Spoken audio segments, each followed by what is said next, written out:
Welcome to the Dennis Postema Show. I'm your host, Dennis Postema, and today we have a very special guest, Elisha Covey. Elisha, welcome to the show. Thank you, Dennis. I'm excited to be here. Thank you. And let's start off with, tell me a little bit about what you got going on and tell me about your show and your podcast and what's going on with that. Yeah, so I have a show called The Girlfriend Show.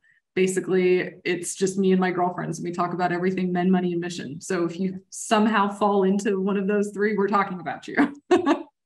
It's a lot of fun. I feel like there's a lot of business shows out there that are geared towards business. You know, we saw a bunch of successful men do it, and then women kind of followed after that. But for me, I feel like women are so multifaceted. I wanted to create a show where we could show off and hone all of those facets, not just business, not just motherhood, not just, hey, what are we doing, but really make it feel like this is what girlfriends do when they get together. And that is exactly how the show is. So for guys, it's fun because I think they get to like be a fly on the wall. Yeah, like, yeah, exactly. What you all do when you're together. It's like, yeah. We get to watch it, but like it's not technically about exactly us. Usually it's not our name, right? So it's, yeah, we're like, oh wow, okay, that's what happens. So like, these bitches are crazy. The conversation is like, I knew it. Yeah, I knew it. Yes. We have more than one going on at a time. It's like sometimes when I text with my girlfriends, I'm like, we really have 3 conversations going on in one strand. I don't think guys ever do shit like that. I've never seen my husband do that. But yeah, we probably get lost at some point. You know what I mean? We'd be like, wait, what? Wait, what was that answer for? It's just like, nah. I love it. And you know, one thing that so ever since I started the television network, my eyes have been open to the amount of powerful women. They're honestly like, I mean, I get yelled at from my team all the time because they're like, you know, eventually we got to get some guys on this network because like, I mean, kudos to the women of the world because they're just crushing it. And I mean, my wife and I just had a baby, and seeing what it takes to be a mother, like just seeing from a guy, I don't know, obviously, I'm like, oh my gosh, there's not enough respect you can give. So I'm bowing out. So as far as that goes. So as long as you're not bowing out on the chores, you're good, man. Yes, exactly. Yes. Very true. Very true. So I definitely don't. I have my list, and I you know, trash day. I do not bow out on the chores. So I promise you that. So, and I can change a diaper just like the best of them. Good to know. So do you guys have a boy or a girl? Girl. A girl. Okay. Do you have any other children or just this one? No, just this one. So I actually had a lot of surgeries and we had to do IVF. And so actually all I have waiting for me is ladies. So so you so I have, so I'm learning right now. So I'm just learning. I'm keeping my ears to the stone here and listening, and I'm just learning. So I have 8 other ladies potentially in my life if I wanted them. All 8. So that's a lot, man. I don't think I can handle that much stress, or I don't think I can earn that much money either. So I really don't. And I'm only one guy, so I'd have to expand my team a lot more. You can do it. You can do anything you put your mind to. That's true. That's true. You know, I'll just put that all in the business plan, like 5 to 10 more team members per child that I have. And then, well, I mean, and as soon as they grow up, you can start, that's free labor, you know, so you can start incorporating them and they'll run your business for you. That was always part of the plan. 100%. I am not, although I will tell you, my daughter, like probably she was 5 months old.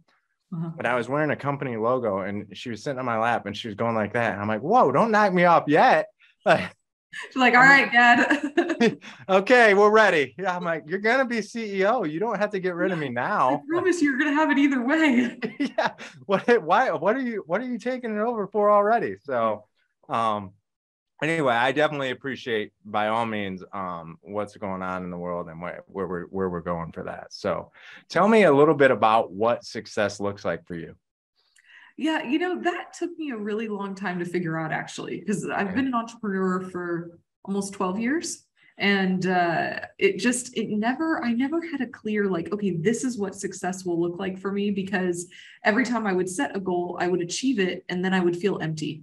I'm like, okay, so I achieved it, and now what? And that started to get really old. And I had to go on like a personal growth journey of what is it that's really going to make Elisha feel fulfilled. And at the end of that 18 months and $100,000, I realized that, okay, I was making it way harder than it needed to be. And really for me, it's just two things. It's freedom and enlightenment. So when I'm on my deathbed, what I'm hoping for is that I can look back and say, you know what, I was enlightened as best as I could be. And to me, that's just growing and learning constantly. And then freedom, I want to be free to be able to do what I want, when I want, where I want, with who I want, as many times as I want. So that's like an ultimate goal, right? It's a big one, but that's what I work towards. How did you come about that? Because I've 100% as an entrepreneur, I felt that, and I know that plenty of entrepreneurs, the people I coach, I know have felt that too. How did you come up? Because we all run into that. Okay, yeah, I'm going to hit this goal. And then we get there and then we're like, oh, shoot. So how did you come about figuring that out? Or did it just come to you after 18 months? Well, like I said, 18 months and $100,000. Yeah. Investing in coaches. I mean, whenever I have an issue or an area that I see needs to be honed, I look for the person that I can find that does it best. And then I just dig deep with them. And so I actually got she calls herself a love coach, but like, I was like, okay, I guess I need to figure out how to love me, because no one ever taught me. And so the only way that I felt valued was if I produced, and I'm a great producer. It's just like, oh yeah, I can produce with my eyes closed. But at the end of that is what? So you produced. That's not your purpose here as a human. It's a great thing to do, and it makes you money and it, helps you achieve things. But in the end, you have to love yourself. Yeah, that's very well put. That's tell me a little bit about, like, when did you come about? So I've always been a huge fan. Like, I was fortunate enough when I was very young to have mentors, and even in business at 20 years old, I got a mentor, and I was very fortunate, and I've had coaches over the years, and I've admired all of like the learning process with that. When did you come about that? Because I think that's a topic that a lot of people get and a lot of people don't get. As far as, it's like people think, oh, well, I'm paying for a coach, or I got this, I don't need a mentor, I can do it all on my own, which you're going to pay one way or the other, either through time or dummy tax. Like, whichever one you want to do. I really don't like banging my head into a wall, and especially now that I'm getting old and I have to pay for Botox, I'm like, can we please just like, let's try to leave it as nice as we can. No more head banging for Elisha. I love it. Yeah, so I think that that's an interesting topic. And I think that, and maybe it's changed a little bit now. For my generation, I feel like men understood the need to have a coach much better than women did, because you guys have been put in sports your entire life. It's like the second you're old enough to run and walk, it's football, soccer, basketball, hockey. What do you enjoy? And part of that comes with a built-in coach, and you don't even realize it. You're being coached constantly. And so for you guys, it's not a far stretch to say, oh, well, I need a coach in something I'm not good at, because you've been doing it your whole life. Whereas for women, or at least in my generation, and I know there are some that had coaches and stuff, but it wasn't, we were more like home, learning to cook, with our mom, with our girlfriends, that kind of thing. And so whenever we had to figure something out, if our mom couldn't help us, then we just had to figure it out, right? And so I think that's what happened with me. I wasn't aware that there is a resource out there. And to me, the difference between a coach and a mentor is mentors are there to guide you in an overall view and point out like, hey, have you thought about this? Have you thought about that? A coach is there to guide you in a specific area. So like, you have a football coach, you have a basketball coach. A mentor is someone who oversees your whole life. So they're going to look at all the aspects, and usually coaches you pay, and mentors are someone that you engage in some other format. Maybe, it's an older person that you met that you admire the way that they've lived. But that's how I separate it in my mind. That's actually the best definition I've ever heard. So that works out really well, because that's very good. That's going to help me in the future. So that's a good way of looking at it, is overall. So when people ask me that, like, oh, will you mentor me? I really think about, like, do I want to know this person's life? Do I want to take on the responsibility of being the person to point stuff out to them? Are they coachable? Do they learn? Or are they headbangers? Because if they're headbangers, like, they're just going to annoy the shit out of me. So it's like, Are you willing to put in the effort? Because if you're willing to put in the effort, I'm willing to be your mirror. Yeah. Yeah, it's definitely a lot different when they're teachable and they're willing to listen. That's one of the things that my original mentor told me. He goes, well, if you're willing to shut up and listen, you'll be able to do this. Yeah. And I'm like, well, I was 20. So I was like, okay, sounds like a good plan, right? Yeah. And thank God I did. And thank God I was 20, because I see people now that, like, when they want mentorship or they want coaching, like they just, they in their mind, they have it mostly figured out. And they're not, what's that? I think they do. That's exactly the problem. And it's like, how do you attack that? I mean, it was giving us good advice so far. How do you attack when somebody thinks that they already have it figured out? Because I deal with that all the time with people who want coached or people who want mentored, or even people that work for me. They feel like they've got it figured out. And I think that's probably the most frustrating thing second most frustrating thing, but the most frustrating thing that I run into is trying to get them to realize, okay, look, if you knew how to do it, you probably already would have been accomplishing that, right? So what's your advice there? So I'm really blunt.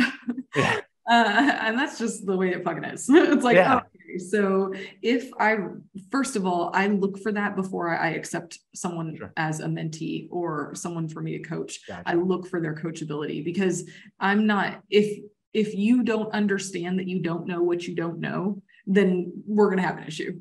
Yeah. And so to me, that also tells me that you're unaware of what you actually need. So what I'm looking for is for people that understand where they're lacking.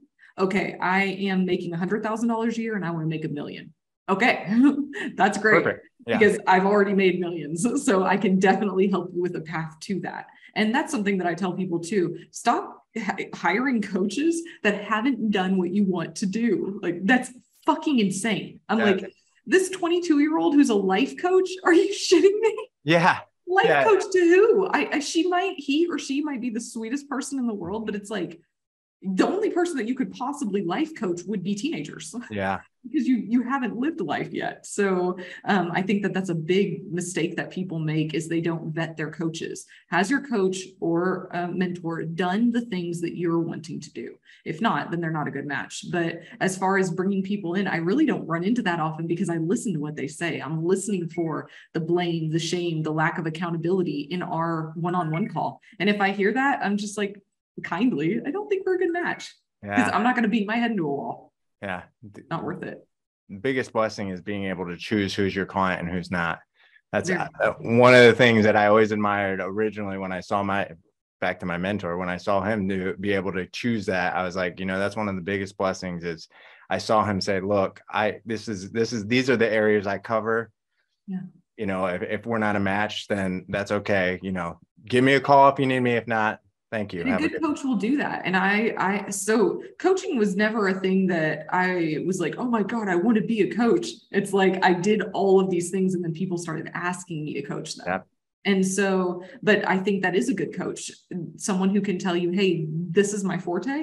And then anything outside of that, I have context that I can share with you. So I'm always willing to connect people, but I'm not going to lead you in something I don't know. If you want to be a famous rock star, like, good fucking luck with me. I don't know what to tell you. I can probably come up with some good ideas because I'm a problem solver. Yeah. But my first good idea would be to find a rock star coach. Yeah. Yeah. And that's also from experience of entrepreneurship, of all those years of experience. That's, yeah, I do appreciate that our industry is at least getting to that point where people recognize how important it is to have somebody who's actually went through the process and done it. There for a while, I don't know how many years ago it was, there was, like you said, X number of coaches out there that, wait a minute, what have you done? It's scary. And it's just like, I mean, anybody can be a coach, that's fine. And as long as you know what you're talking about and have done it, then that's great. I mean, teenagers need coaches too. Yeah. But it's like, it's when you don't know what you're talking about and you're just going to test it out on this person. It's like, ooh, I don't know about that. Yeah. Yeah. I love that. That's well put. Yeah. I like that. So tell me what your biggest goal is. Mine, I told you my two. I'm looking to achieve those, man. I want to be enlightened and I want to be free as fuck. That's it. All right. Well, that's I feel like you probably are pretty close to it though, are you not? I mean, I feel like financial freedom is, different for everyone. But I said I Sure. want to be able to do what I want, when I want, where I want, as many times as I want, with whomever I want. Gotcha. So, Gotcha. until I can like call up Elon Musk and be like, "Hey, man, let's go to Mars." Then I Yeah.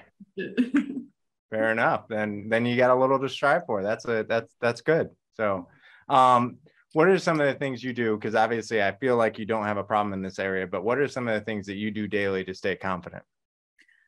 Yeah, I think confidence comes from doing and achieving. So to me, if you are lacking confidence, it's because you're not keeping your word to yourself. Mm-hmm. So when you say, I'm going to do this thing, I'm going to work out every day, or I'm going to, eat healthier, or I'm going to, whatever it is, when you break those promises to yourself, you break your core confidence. Yeah. And no one can build that confidence for you except you. So the promises that I make to myself are just as important as the promises that I make to my children or my husband. And I'll keep those promises. So I'm also very aware of the promises that I make to myself. Yeah. And that being said, I think that there's a huge difference between the way that men and women can run their lives most effectively. So in the beginning, obviously I'm old. So most of the people that I got information from were men, successful men. And I'm so grateful for that. I've had so many amazing men in my life who were just willing to give me information just for free, just pass it on. And originally what I would do is I would take that information that they would give me, their morning routines, the way that they handle their staff, all of these things, I would take it, that block of knowledge, and then plug and play. And then what I realized after about a decade of doing that is I was turning into a man. And my husband let me know kindly that he was not gay. And so I was just like, oh, fuck, I better learn how to be a girl, because what I'm turning into is a woman who acts just like a man. And Gotcha. what that doesn't give me room for is to embrace my femininity, which some of my biggest superpowers are feminine. And Right. so I had to step back and realize that, this might be a man's morning routine, but there has to be more room for flexibility and flow in a woman's morning routine, because you guys only have one cycle that you're on. It's 24 hours. We're on a 24-hour cycle with you, plus we're also on a 28-day cycle. And in those days, things behave differently. And so until I was willing to really put in the effort to understand the cycles that my body is on, I wasn't able to maximize those for best use. So my routine fluctuates during the month, if that's the long way to get around. Yeah, that's very interesting, because that's a good point, because even with nutrition and things like that we talk about a lot. What have you found works best for a woman versus when you were going, like, using a man's routine? What have you found that's worked best for you that you would suggest to women out there to make sure that they don't turn into a man's routine? Because there's a lot of that coaching is put into one place, and that, like you said, it's not the same. It is not the same. Yeah. So I think I competed in fitness competitions. So I competed in bikini just to see if I could do it. I was just like, I've had 2 kids, 2 C-sections, like, let's see if I can. And with that comes a lot of dedication to, your physical appearance. So working out, eating correctly, understanding your macros, what you put in, because your body is science. So it's just like, it's super fucking cool if you take the time to get to understand it. But some key differences that I think, looking back, I would have adjusted sooner are men do really, really well with a very regimented routine, because the only cycle you're on is 24 hours a day. When you wake up, you're ready to get that workout in. You're ready to get straight to business. You're ready to do those things. Whereas for a woman, depending on where I am in my cycle, that really affects what type of workouts I should be doing. So for instance, the week before my period, my metabolism is actually amped up. I burn on average 270 to 300 calories more a day doing the exact same thing. So what I used to do was starve myself. I would tell myself, it's in my head. I'm not really hungry. It's in my head. This is ridiculous. I'm eating the same macros that I always do. And then I'd be a huge bitch, of course. But I would get through it, and everybody would mostly live. And then very few casualties. Yeah. I mean, my husband survived all of it. But what I realized is, and then after your period, I started noticing, like, I'm never hungry the week after my period. I don't feel hungry. And so I wouldn't eat as much. And I'm like, I'm crazy. And then I found this book called In the Flow, and it literally breaks down the science behind all of these things. So everything I was noticing, it's actually real. So your body kicks up its metabolism as it's preparing for your period. And then after your period, it lowers it so that your body can go back to stabilizing. And the week after your period, I call it social lubricant. You probably noticed after your wife is done with her period, she's happy as fuck. It's like all you have to do is blow her a kiss and she's like, let's go. But so that 7-ish days after your period, you're super, it's true. You're like super happy, you're outgoing, you're connective, everything is, moving so easily and simply. That's when you're super creative. Those are the times that you need to be doing those types of projects and connecting with people. And then the week before your period, everybody calls it PMS and they're like, oh, you turn into a bitch and this and that. It's like, no, actually what your hormones are doing is making you be more like a man. Because your hormones are dropping so that you're going to have your period because you're not pregnant, you're more analytical. You're more easily able to decipher, is this good? Is this bad? How do I problem solve this? And it makes us appear to be more bitchy in comparison to the first week, right? Because the first week, it's like social fucking lubricant. We're happy, we're excited, we love everyone. But that week, that's the time when we're supposed to be pulling our energy in and really evaluating the things that have happened this month. What are we going to change for next month? Because our analytical mind is super hyped up. And it's like, no one tells you this. And then people just assign like she's being bitchy or she's being this or that. And it's like, well, if we actually understood the science behind what our bodies are doing, we could maximize on those times. And that's what I do. Yeah. I mean, first of all, amazing. That's tell me, first of all, from a woman's perspective, what do you suggest a woman does that week before and to help that process go smoother? Yeah. What do you suggest for that? Yeah. So first of all, read that book, In the Flow by Elisha Covey. She's fucking phenomenal. Like sounds like it. The shit in that book is unreal. And it's like, I think every woman who reads it, as they read it, they're like, I knew it.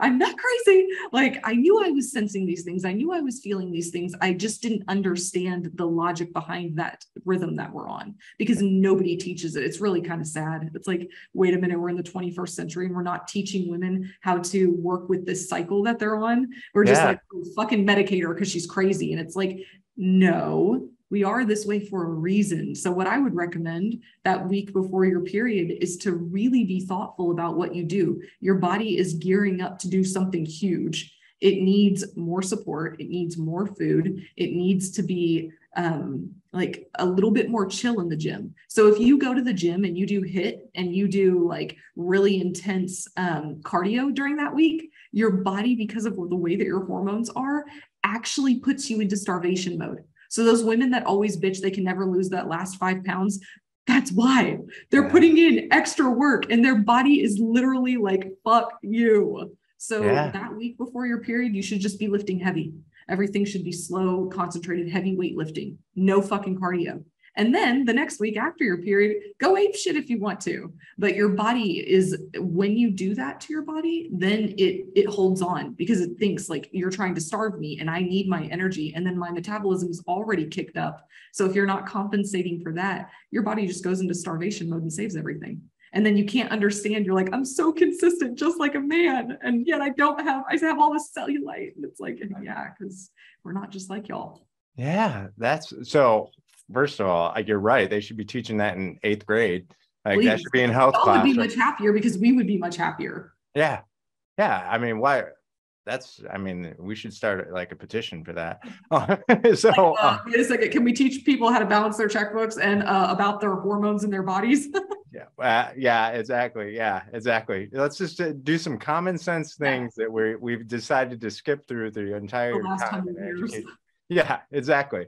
So what would you suggest for a man to do differently first of all, obviously now me being 40 and just hearing this, we need to be educated because, that for me, that's extremely enlightening. I feel like almost not going home and telling my wife that we did this podcast and then just feeling like just start acting. I learned a lot. Sweetie, hey, I want you to know, I want to feel like I just I wanted you to know I picked up this book and I read through it and I wanted to give it to you too. But no. Oh, that would be like the biggest brownie points ever. Yeah. Like, holy shit. Yeah. Honey, I highlighted this. I'll actually, I want you to send me one that's already highlighted though. So that I can read through. Yeah. And I don't do that. I gave away one book one time because the guy said he would give it back to me. And he, of course, never fucking did. And I was so butthurt about it. My husband was like, buy another copy. And I'm like, it's not about that. It's about the highlights and the notes. And he was just like, never give a book away again. Okay. And I'm like, I got it. I get that. You know what I do, by the way, I buy like, so what happens is I find a good book and I like buy 3 of them. Yeah. And I tell people, you want one? Here's your book. You can copy what I highlighted. You can copy my earmarks. Like, I'm serious. Same thing, same experience happened to me. I'm like, you can copy it. That is not leaving my conference room. Yeah, that is exactly how I am. Like, all of my books still have all of my notes in them. And I'm just like, no, nobody touches them. I get it. I 100%. So when I write a book, just so you know, I do a workbook to go with it because like I love highlighting and everything. And I get really pissed off when I forget about something. Yeah. So like I have a workbook and I do it obviously I do it for myself. And that really helps a lot of people for doing that. So side note. But back to getting to where, what do we need to do as guys to make sure that we're more aware of this and we're more conscious? Yeah, I think that something that Charles has adopted and has been really, really nice for me is that when he wants to go out and do things with other people, he's very conscious of, is it the first half of my cycle or is it the second half?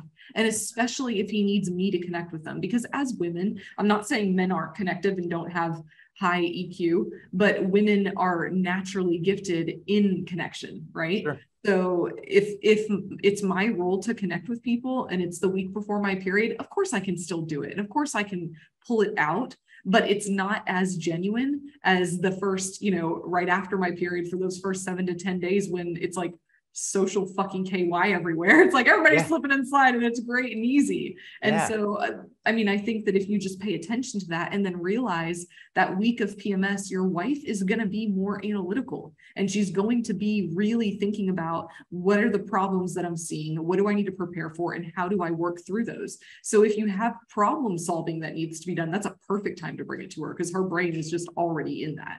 Now, don't be a dick and just like slap it on her desk. Hey, I know you're PMS and here's one more thing, but kindly, hey babe, you want to go on a date and I need some help with this. Yeah.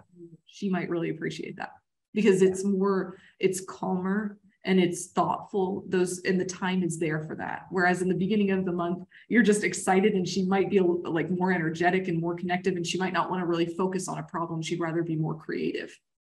Wow. I'm getting schooled today. I love it. So I appreciate it. I really do. So let's see. Anything else that you want to really share on the podcast that we didn't go over? I do have one other question I want to hit on, but anything else that you want to hit on that we haven't really went over? No, that I love guys. I'm like, I love you guys. Y'all are fucking awesome. It's so funny though, because my podcast is called The Girlfriend Show. Like that doesn't give it away that it's about girl shit. Yeah. But guys will get so angry. They're like, what about the 4 hours a day of work I do that's unpaid? And I'm like, oh my God, I didn't say anything about you.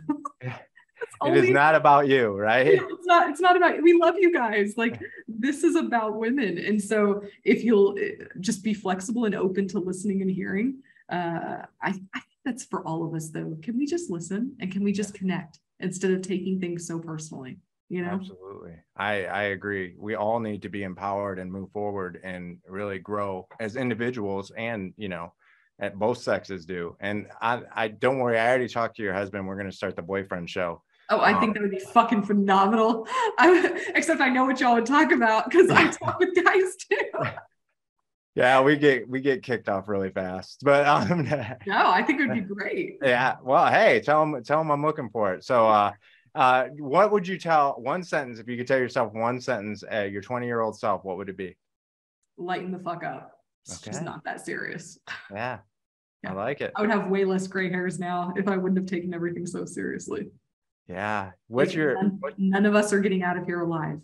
That's very true. Dying since you were born. Yes. Yep. Slowly, one day at a time. Yep. Yeah. Enjoy it. Yeah. What do you tell people who need to de-stress? What do you suggest? I really think stress comes from not knowing and loving yourself. And so for me, that was like, I used to say things like, I'm so fucking busy. Like my schedule is ridiculous. I don't have any time. I don't this and that. And since I've learned to love myself and accept myself, instead of I'm so busy, it's like, wow, look at all the opportunities I have. And I get to select which ones I want to do. That's pretty fucking awesome. And then I don't let the others stress me out because I'm content and happy with me. And I know that everything is working for me, not against me. So I think that there's definitely, involvement of a higher power of some kind, whether it's God or Jesus, Muhammad, I don't care. I call it the universe half the time, God half the time. I'm like, hey, whatever you are up there, you know what you are. Yeah. It doesn't matter what I call you. I'm sure you got it figured out, right? Yeah. Hopefully you do. And if not, we're fucked anyway. Following your lead. So yeah. So I think it's that. I think it's realizing that, everything is not so serious. That doesn't mean don't perform in excellence. Yeah. I have a very high standard of excellence, but I also understand that if I did the best that I could with what I had, then that was excellent. Yeah, that's awesome. Well, thank you for selecting our time with us to be on the show today. So I appreciate that. And so tell me, how can everybody get a hold of you? Yeah, so Instagram, it's just Elisha Covey with an E. It's spelled weird. My mom let my brother name me, and he picked Elisha from the Bible, the boy. Oh. And she kept it. And I was like, thanks, lady. And it's kind of funny, but not funny. So yeah, just Elisha Covey. It's also the same on TikTok and everywhere else. So pretty easy to find. Well, thank you so much for being on the show. I look forward to working with you more, hopefully with all sorts of other things and getting you on the magazine. So thank you very much. And we appreciate you being on the show. My pleasure. Thank you. Thanks.